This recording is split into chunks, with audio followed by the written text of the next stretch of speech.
Welcome to the channel Democracy Undecided, where we explain complex democratic processes in a simple language and are not afraid to ask uncomfortable questions. This is an educational channel, and here we try together to understand how democracy really works by analyzing its institutions, structures, and the way they interact with each other. To make it easier to follow the logic of this episode, we recommend first watching the previous ones, which are numbered in order 1, 2, 3, 4, and so on. In the first episodes, we have already walked the path from the history of democracy and justice to a live case study, Switzerland, as an example of a country that was literally made by people, through institutions, referendums, local self-government, and tight link between politics and citizens' decisions. Against this background, we started a specific subcycle about how poverty, safety, and money actually work in real democracies, not in theory, but in everyday lives of ordinary people.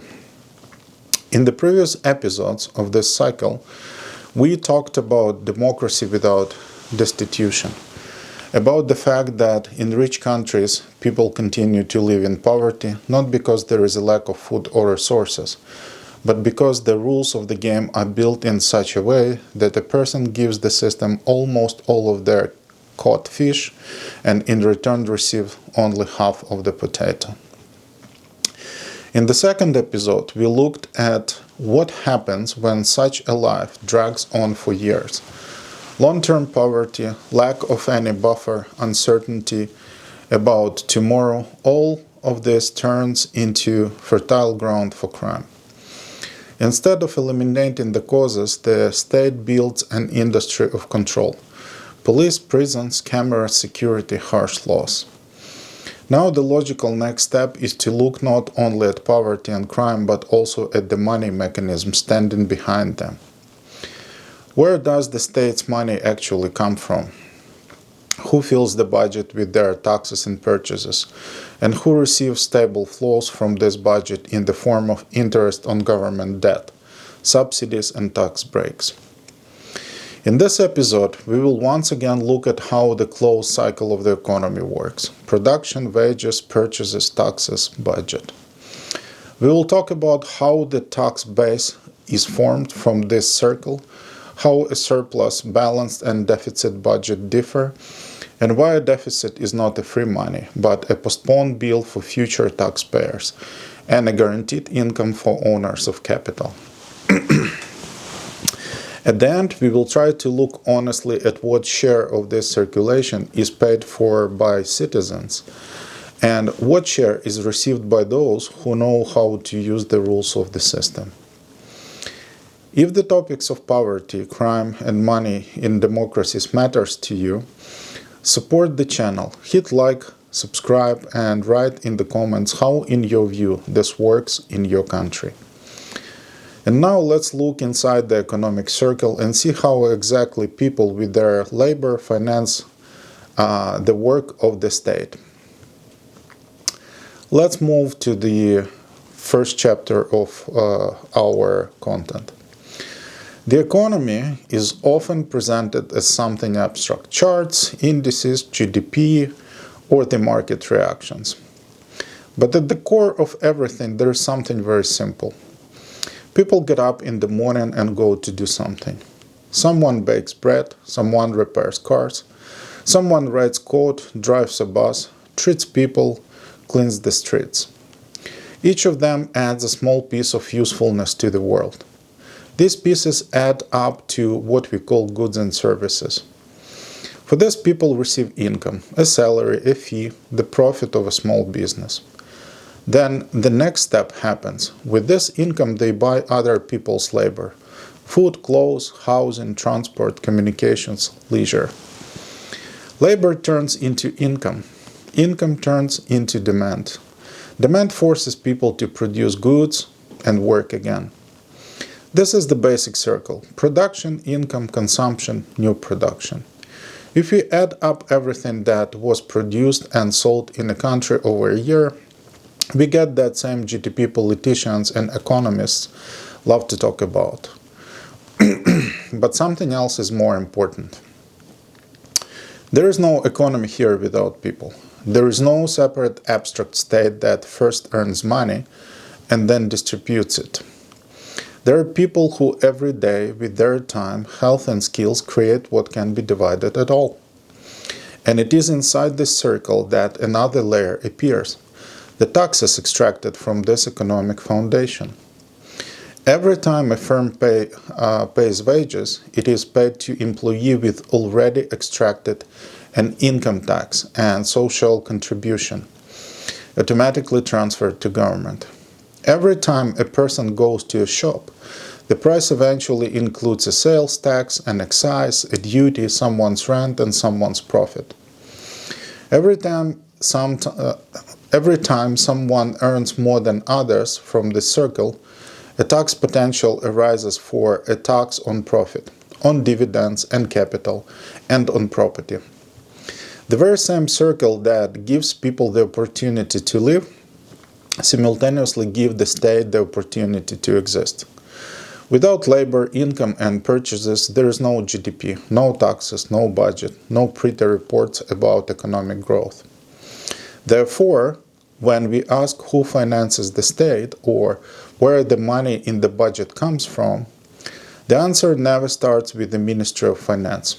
It always starts with this simple circle: people work, receive, spend. Then another question arises: at which stages of this circle and in what ways does the system take its share, taxes, and who in the end feels this burden most strongly? Let's move on to our second paragraph of this content. The economic circle, production, income, consumption, that we have just discussed, turns into the budget not in an abstract way, but through several concrete channels. Roughly speaking, there are three large flows taxes that exist: on people, taxes on business, and taxes connected to foreign trade. The first flow is taxes on households. When a person receives income, part of it is immediately taken by income tax. In some countries, there are added military or other earmarked levies formally tied to particular spending lines. In parallel, mandatory social contributions are withheld from that same income for pensions, healthcare, insurance. Formally, they may appear in other lines of the budget, but economically this is the same tax burden tied to work and earnings. The next layer appears at the moment this income is spent. With every purchase of goods and services, the price already includes value-added taxes or VAT or a sales tax, as well as excise taxes on specific categories: fuel, alcohol, tobacco, sometimes sugary drinks, and other special goods. So the second part of the tax burden falls not on the fact of receiving income, but on the structure of consumption. If a household owns a home, land, a car, or other significant property, another regular channel appears: property and vehicle taxes, as well as duties and fees when registering, buying, selling, and owning. The second flow is taxes on business. Legal entities pay corporate tax on profit that remains after all expenses. In most systems, the employer also transfers part of the social contributions for employees: pension, medical insurance. Formally, this money is paid by the company, but in the essence, it is a part of the cost of labor and sooner or later rests on the same economic circle: work, income, price of the product. Companies working with natural resources additionally pay royalties and special taxes on extraction, as well as environmental levies for pollution and use of the environment.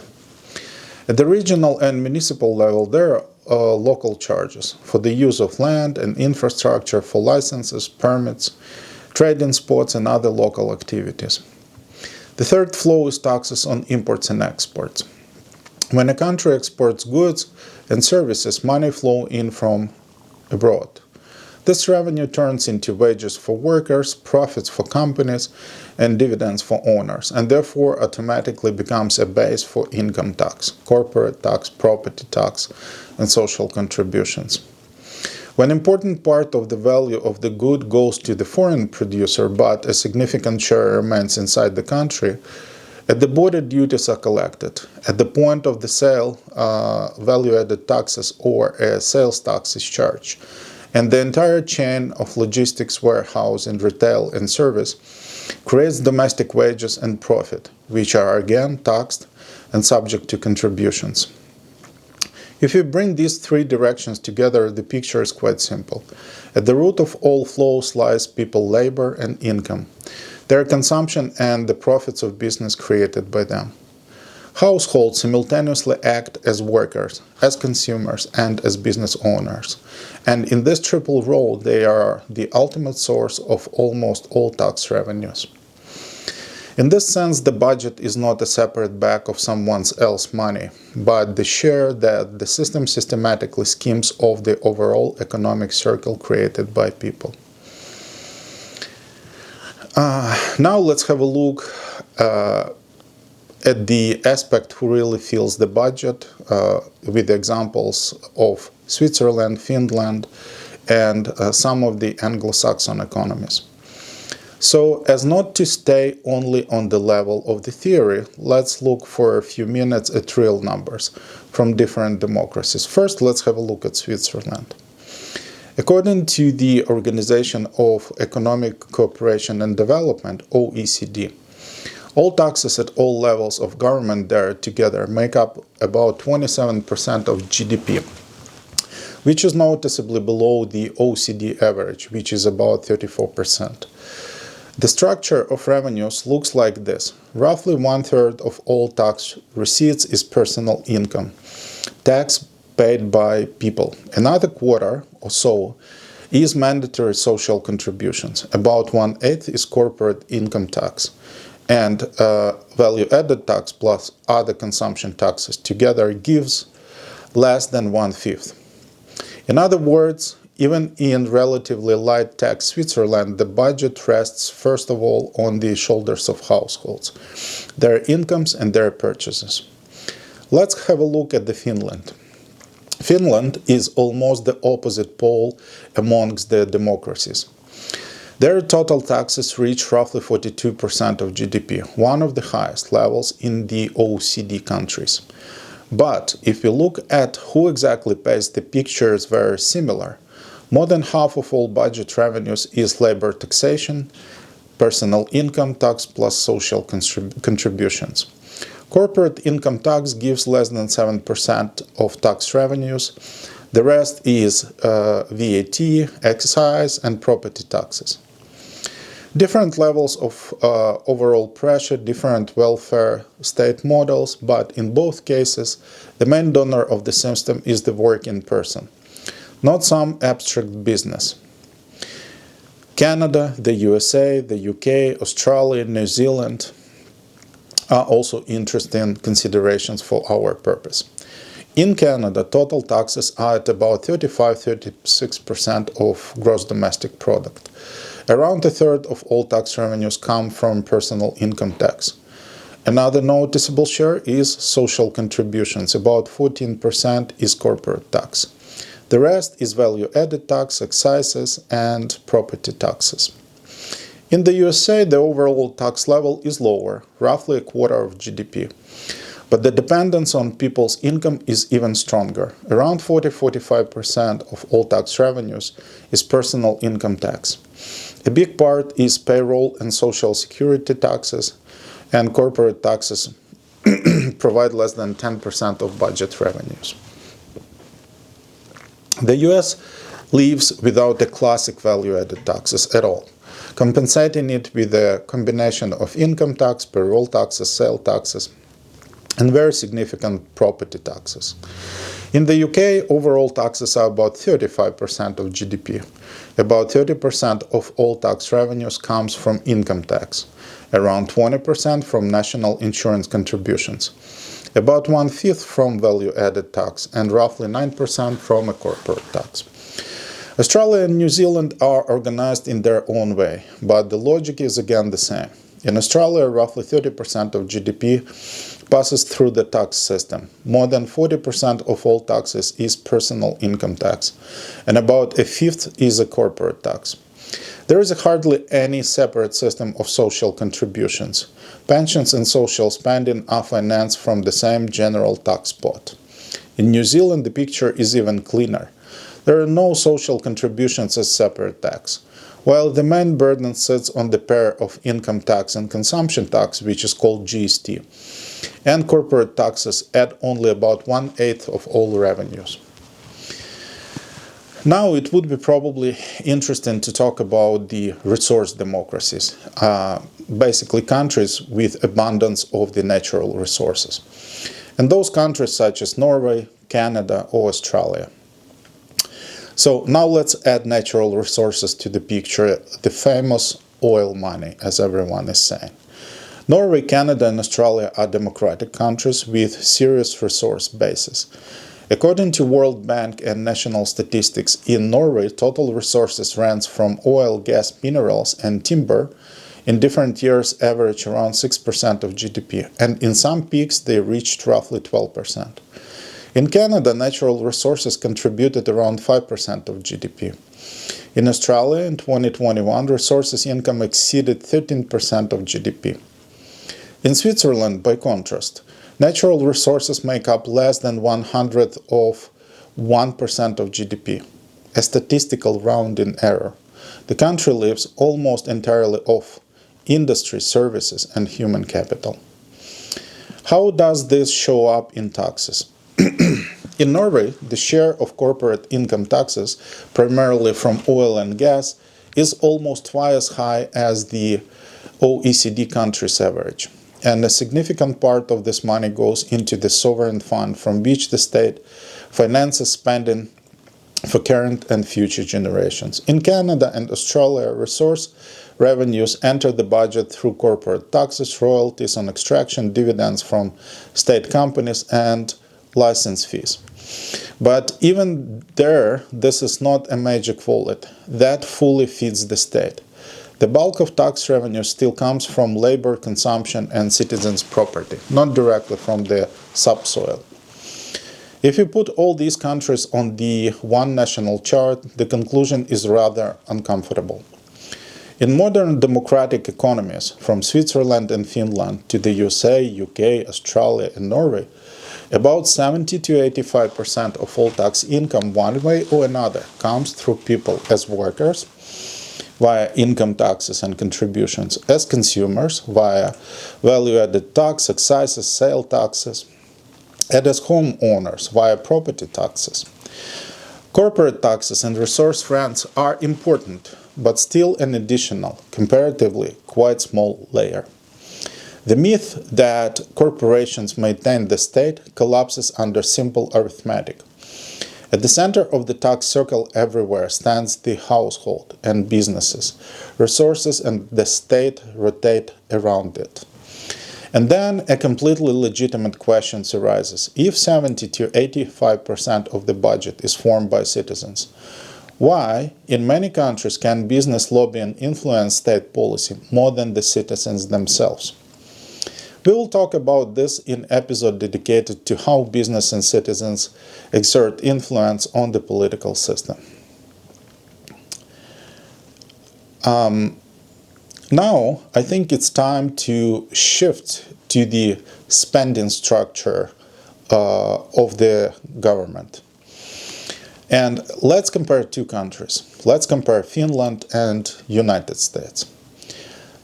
Even though to compare honestly where the money goes in different democracies and different democratic countries, let's first agree on common approach. We look not only at the federation or only at the municipalities, but at the entire government sector, and we divide all spending into three baskets: people, business and economy, and state machine. Into people goes everything that flows directly to citizens: social protection, healthcare, and education. Into business and economy goes spending on infrastructure, transport, sector support, subsidies, some public R&D, and other measures that directly or indirectly reduce costs for companies. Into state machine go the administrative apparatus, executive and legislative branches, ministries, courts, police and prisons, the army, interest on public debt, and other general expenditures without which the system itself cannot function. If you count this way, Finland looks fairly straightforward. About 68% of its budget goes into the people basket: pensions, benefits, healthcare, and education. About 9% goes into economy: roads, transport, sectoral support, subsidies to business. The remaining, roughly 23%, is spent on the state machine itself: the security bloc, interest on national debt, and general functions. 2/3 of the pie are consistently directed to citizens, about 1/10 to support the economy, and only the remaining quarter to servicing the state's own structure. If you break down the USA in the same way, but now taking into account the federation, states, and cities, we get a little different proportion. In total, about 60 to 65% of consolidated government spending goes to social programs, education, and public health care. Also a lot, but still less than in the Nordic countries. About 8 to 10% goes to the economy, infrastructure, sectoral support, and direct subsidies to business. And approximately 25 to 30% is eaten by the state machine in the broad sense: defense, police, prisons, courts, federal and local administration, plus a very large slice of interest on accumulated debt, which is not a small one in the US. In both cases, most money goes to people. But the share of the state plus debt plus security bloc in the USA is noticeably heavier than in Finland, and a significant part of business support runs not through visible spending but through a layer of tax breaks that budget statistics do not show as expenditure at all.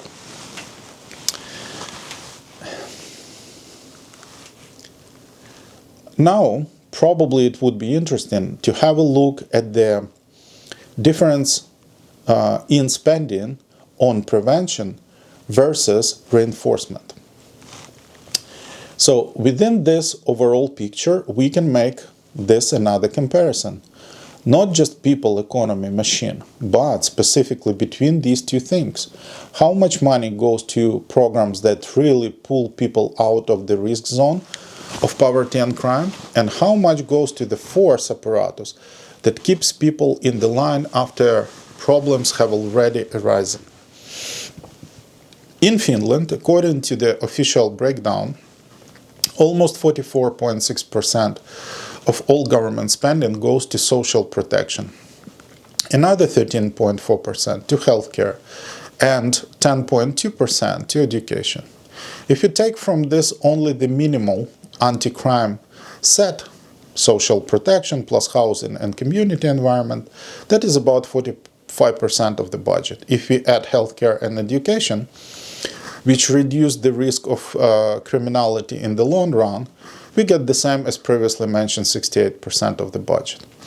On police, courts, and prisons, Finland spends about 2% of all expenditures. In proportions, this means that even if we count only benefits and housing, every euro spent on the force block is accompanied by about 20 to 25 euros on social prevention. If you add healthcare and education, the ratio becomes around 30 to 1. The budget is saying quite clearly: the state prefers to pay upfront so that people do not fall into the poverty and crime, rather than try to catch them later with the baton and prison bars. In the USA, the picture is mainly at the level of states and cities, because that is where schools, Medicaid, welfare, and the whole criminal justice system live. In their consolidated spending, about 23% of the budget goes to public welfare, benefits and assistance to low-income households, including most of Medicaid. Roughly another 10% goes to health and hospitals, about 2% to housing and community development. Already this gives about 35% of expenditures that, in one way or another, work along the lines of poverty, health, housing, the very fields from which a large share of crime grows. At the other pole is criminal justice. Roughly 4% of state and local budget goes to police, about 2% to prisons, and about 1% to courts. In total, around 8% of spending. If we look only at welfare, housing, and health, we get roughly 35% for prevention versus 8% for the force apparatus, about 4 to 1. If you add education, where states and cities spend about 21% of the budget on schools, and another 8% on higher education, the total human layer rises above 60%, versus the same 8% for police, prisons, and courts. So the proportion is about 8 to 1. This is much better than the popular cliché of a country that only builds prisons. But the contrast with Finland is still huge.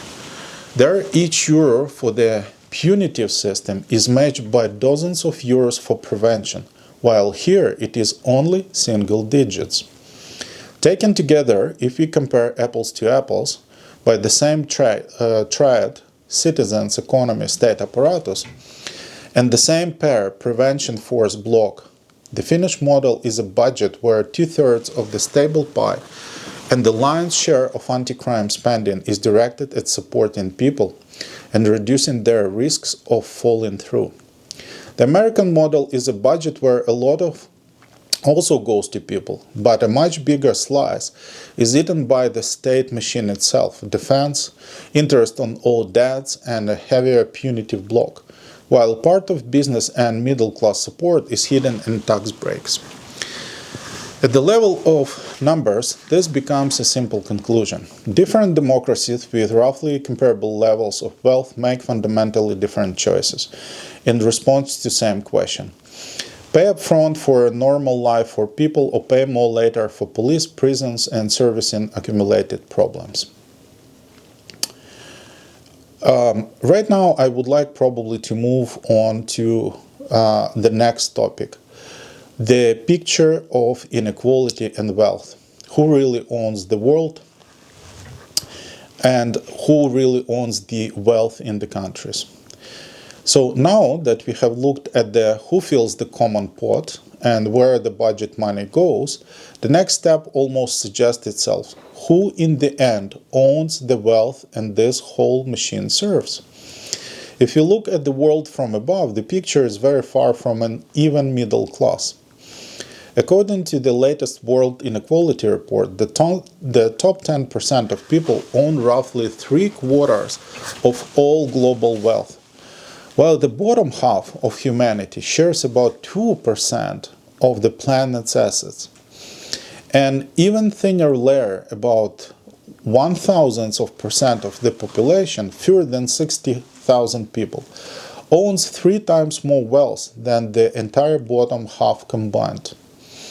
If we simplify the picture, today's world is not a pile of middle class.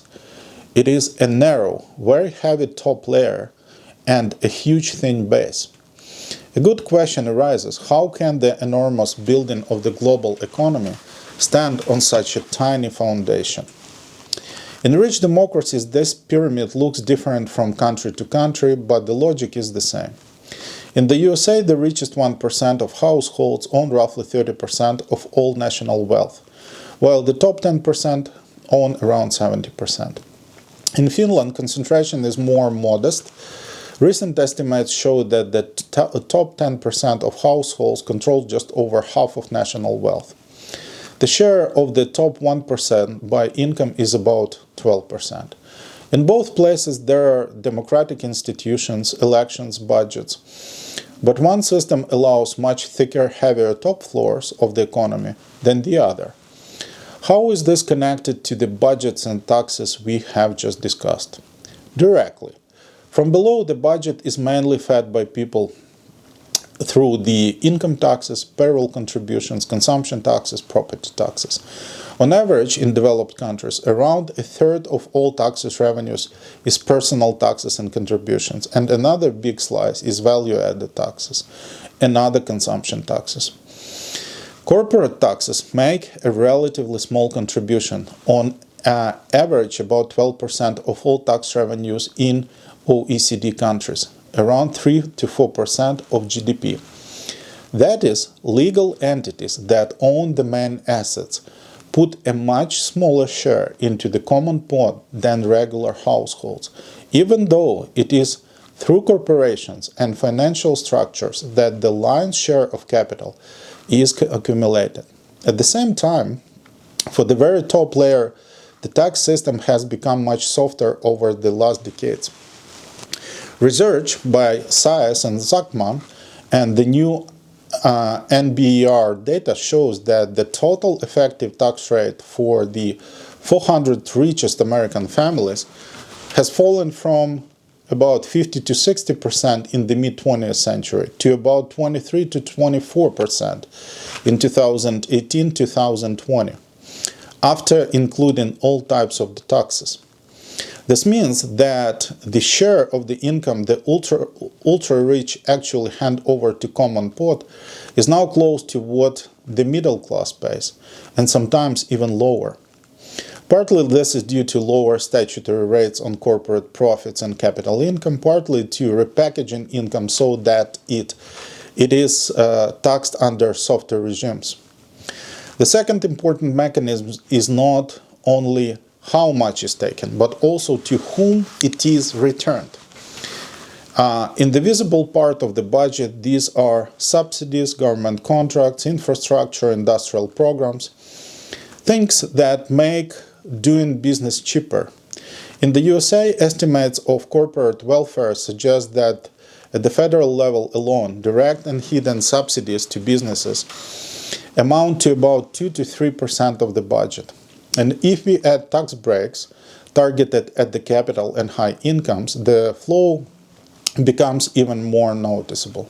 In Finland, direct subsidies to businesses are a few percent on the budget, and the whole economic affairs block is about 9%.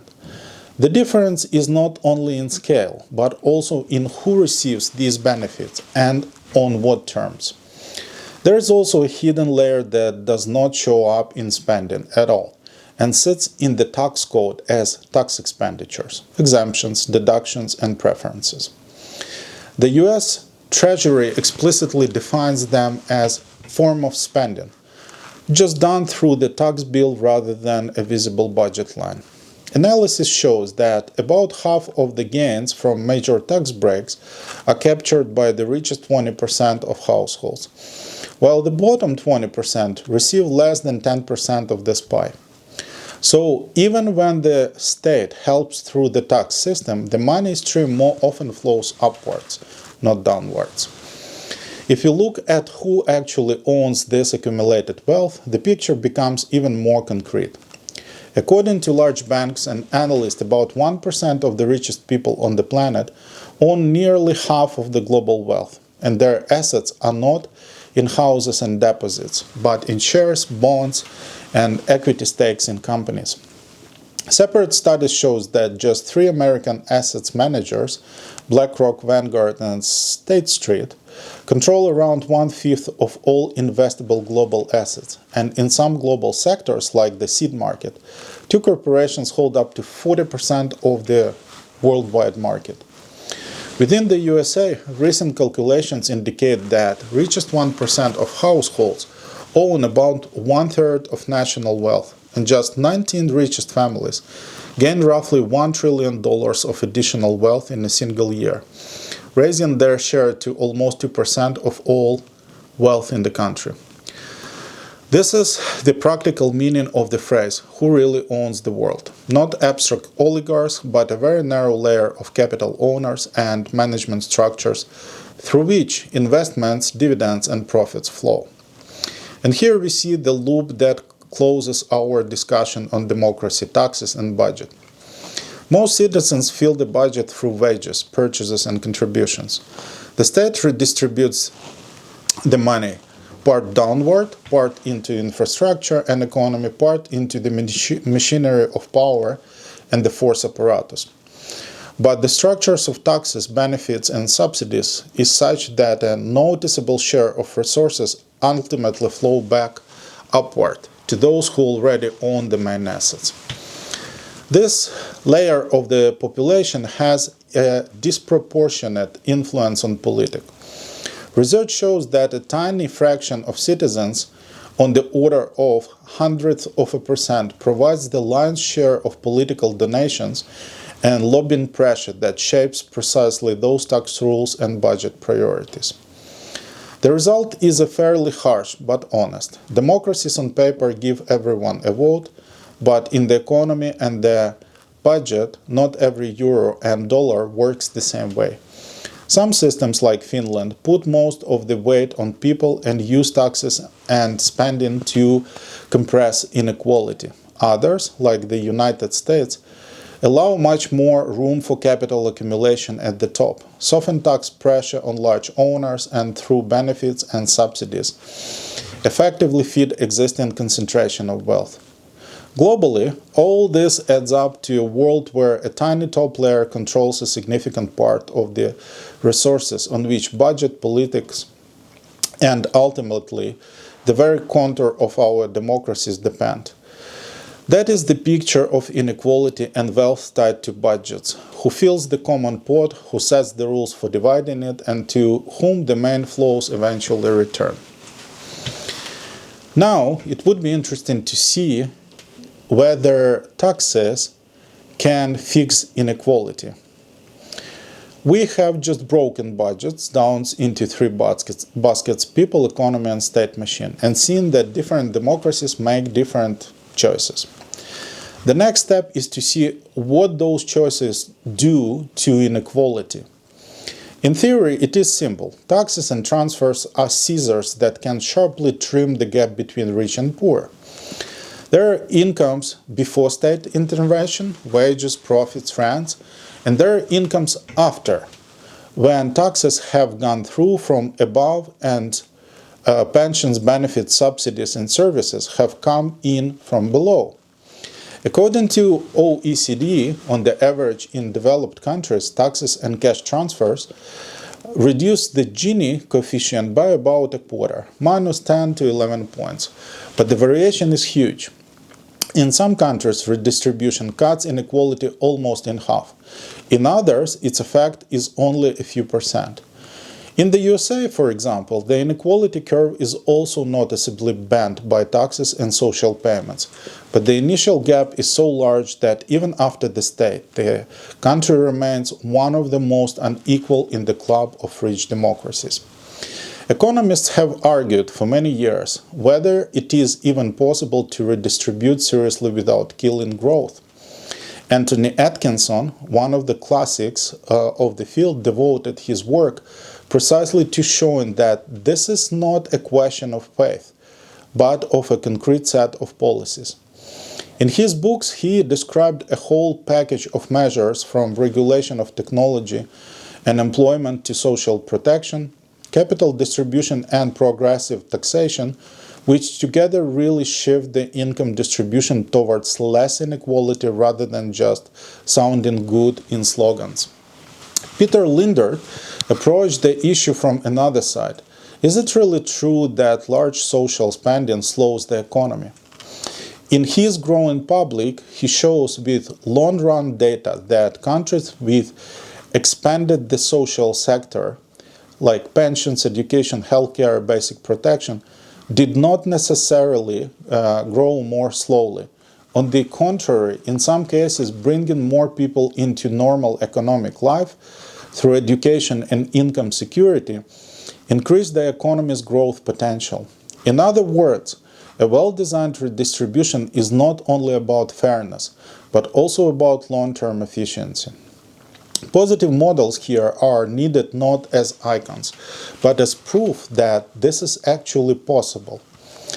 The Nordic countries, like Denmark, Sweden, Norway, Finland, and partially Switzerland, show that it is possible to combine a high standard of living, a competitive economy, and relatively low inequality after taxes. In the Nordic, this is done through strongly progressive taxes, high value-added taxes rates, property taxes, and in some cases wealth taxes, plus a large package of social services. At the same time, These are not total equalizing socialist countries. They are fully market economies. But the rules of the game are such that part of the fruits of this market systematically return downward and to the middle, not only upward. By doing this, policy recognizes that economic competition, there will always be those who fall behind, and it is necessary to bring people back into the economy by drawing the majority back in through diversification of niches and the creation of a variety of services and opportunities. If you return to our earlier blocks, the connection is direct. In the first episodes, we showed that poverty and crime are not about people's character, but about rules. How the labor market is organized, what safety nets exist, what happens to a person after the first serious hit to their income. In the budget blocks, we saw that some democracies spend tens of units on prevention and cents on punitive apparatus, while others spend much less on support from below and much more on the security block, the army and the servicing all debts. Now, one more layer appears. Taxes and budgets can either really compress inequality or pretend to fix something while, in fact, cementing the same old game we described earlier. Half the fish for the potatoes. Where progressive taxation genuinely takes a larger percentage from the top and return it in the form of accessible education, healthcare benefits, and infrastructure, the fish and the potatoes move a bit closer together, and the chances of being pushed into the criminal zone of the discarded are smaller. Where corporate taxes are soft, the rich have thousands of loopholes, and half of support goes through tax breaks, used mainly by the top and upper middle redistribution, works weakly, and the wealth pyramid remains almost the same as before taxes. And here's an important honest point for this block. No democracy by itself automatically fixes inequality. Voting once every 4 years does not change the distribution of wealth. What changes it are concrete decisions: the structure of taxes, the scale and the design of social spending, the regime of subsidies and benefits, and budget priorities between prevention and force control. Historical experience shows that redistribution is not only possible but has been implemented many times in practice. The question is whether a particular society and its elites are willing to pay for it in advance, or whether they are more comfortable continuing to live in a world where the majority fills the common pot, while the rules of distributions are written in the interest of those at the top. After all this discussion, it would be great probably to move to considerations relevant to who writes the rules for taxes and the budgets. So after we have understood how taxes and budgets can smooth or cement inequality, it is logical to ask the next question: who actually writes the rules of this game? Formally, everything looks nice and democratic. The tax code and the budget law are adopted by Parliament, the government submits a draft, MPs debate, amend and vote. There are public hearings, committees, press conferences, ministry reports. On paper, this looks like a transparent procedure. Society forms parliament through elections, and parliament shapes the taxes and budget system through laws. In practice, between the voters and the final line, in the budget, there are several very powerful filters. The first filter is lobbying. Large business, industry associations, the financial sector, and sectoral corporations have the resources to maintain permanent teams of lobbyists, lawyers, and consultants in the capitals, working professionally with MPs and officials. They bring ready-made amendment language, justify the necessary tax breaks and exceptions, and sell them as support for employment, innovation, or national competitiveness. The second filter is financing of parties and election campaigns. Politicians who depend on big donors inevitably feel whose interests cannot be hit too hard when it comes to tax rates on capital, inheritance, or profit. The third mechanism is the revolving door between finance ministries, central banks, big banks, and corporations. People who sit in the regulator today were working in an investment bank yesterday and will be on the board of a big company tomorrow. This is not necessarily a conspiracy, but it is a very specific horizon. Tax and budget decisions are made by people whose careers and social circles are tied to capital. The fourth layer is expert commissions and working groups. Formally, business representatives are invented there to understand the real economy. In practice, this means that at the moment when they decide what counts as a normal rate, what as a stimulating rate, and what as a killing investment, there are almost always people at the table who pay tax on profit, not people who live on wages.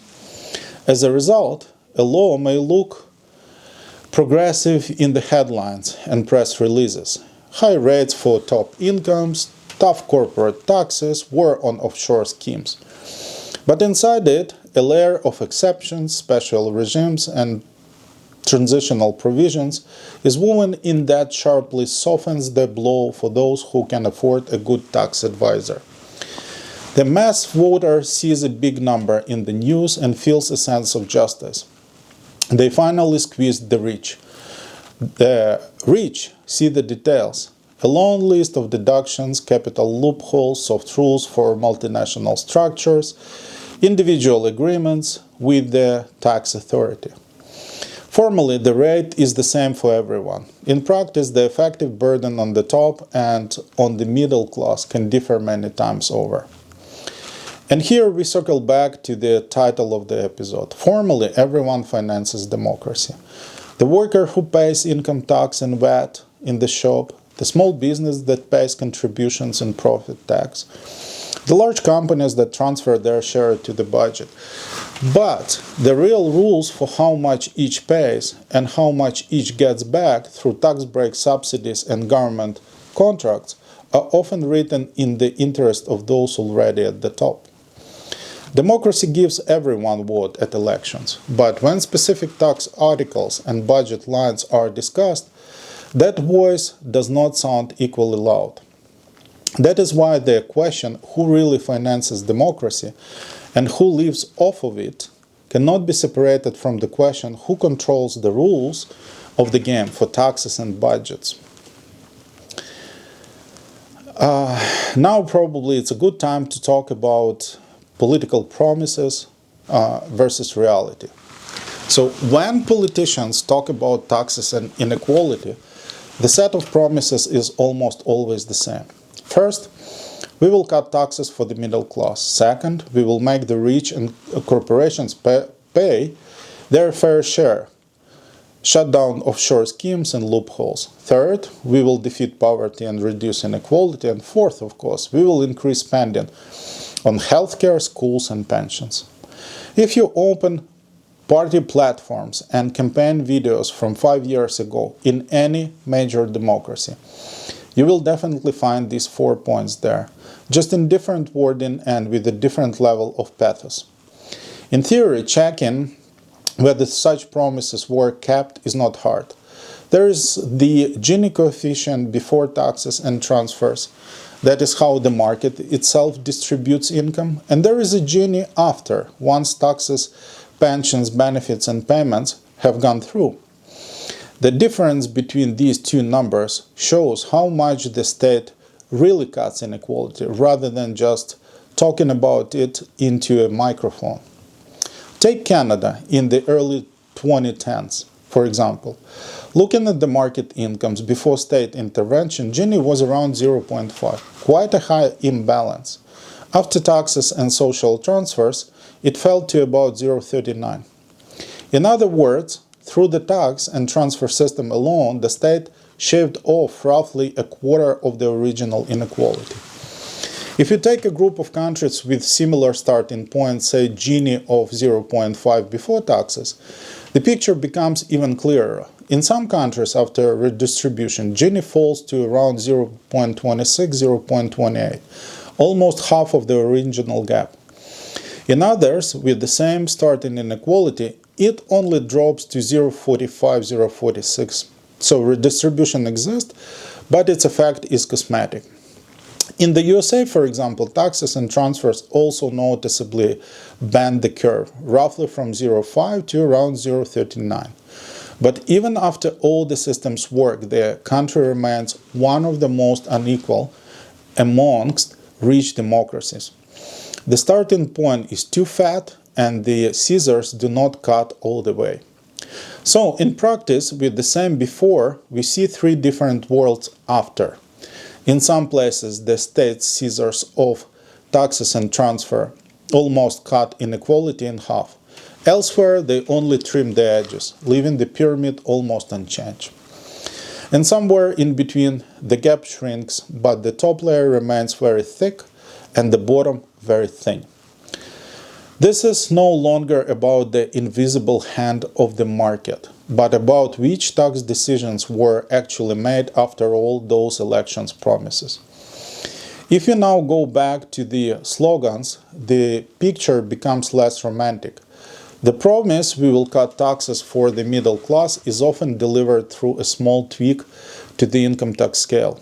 But at the same time, indirect taxes and mandatory contributions rise, and the overall tax wage for an ordinary worker hardly changes, sometimes even increases. The promise we will tax the rich and corporations may turn into a catchy headline with a high rate for ultra-high incomes. But the law itself contains supple exceptions, special regimes and preferences that let the top sharply reduce their actual burden. The mass voter sees a big numbers and feels satisfaction. People at the top see the details and calmly continue playing by the old rules. The same goes for promises to fight poverty and increase spending on healthcare and education. In the reports, you really can see that social and healthcare spending has grown. But if you look at the budget shares, you often find that at the same time spending on security block, debt service, and the cost of tax breaks has also grown. In relative terms, the priorities change a little. A bit more goes to hospital and schools, but no less goes to police, prisons, military procurement, and servicing all deficits. From this angle, our promises versus reality segment leads to a simple but unpleasant conclusion. Democracy by itself does not guarantee that promises about money and distribution will be kept. Between the moment a politician says we will make the rich pay and the moment when the tax code and budget are actually rewritten, months of backroom negotiations, lobbying, and redrafting pass. Where 5 or 10 years later, we can see that post-tax Gini has really fallen, the share of the budget going to social prevention has grown, and the security block and debt have at least not eaten everything else, trust in the system holds. People see that their vote leaves a trace in the numbers. Where inequality has hardly moved, and the spending structure is still generous to security forces, debt, and capital-friendly tax breaks, pretty slogans about a tax on the rich become just another layer of cynicism. Formally, everyone pays for democracy, but in practice the question is which of its promises actually turn into changes in distribution, and which remain at the level of successful campaign lines. Let's summarize. If you put together everything we have discussed in this episode, the picture is fairly straightforward. Wealth is created by people with their labor. It is their wages, their purchases, their taxes on income, consumption, and property that fill the budget. Through deficit and public debt, these same people and their children then pay interest to those who own capital and land to the state. And then everything depends on the decision about taxes, benefits, and spending priorities. The very same democratic system can use the budget either to reduce poverty and inequality or, on the contrary, to carefully preserve them, sending more and more resources upward through the tax breaks, subsidies, and debt service. So now we can honestly pronounce the title of this episode not as a question but as a conclusion. Formally, everyone finances democracy, but the real rules for distributing money are very often written in the interest of those who already live off it. Those who create wealth and fill the common pot, and those who receive the biggest benefits from how the pot is divided, are not always the same people. And from here we move on to our next conversation. If in this episode we have been dissecting money, next we will try to understand how the political point of equilibrium is found between the three forces: society, business, and government. Who and how pulls this balance toward themselves? What happens when business presses too hard? When politicians lock power in their own hands? Or when society tries to take control back? We have already talked about budgets and taxes. In the next episodes, we will look at how the forces of influence itself are built, the triangle in which it is decided whose democracy this really is. Thank you for staying with us through this long episode. If you like this video, hit like, subscribe, and we will keep unpacking the unresolved questions of democratic systems together in the next episodes. See you in the next one.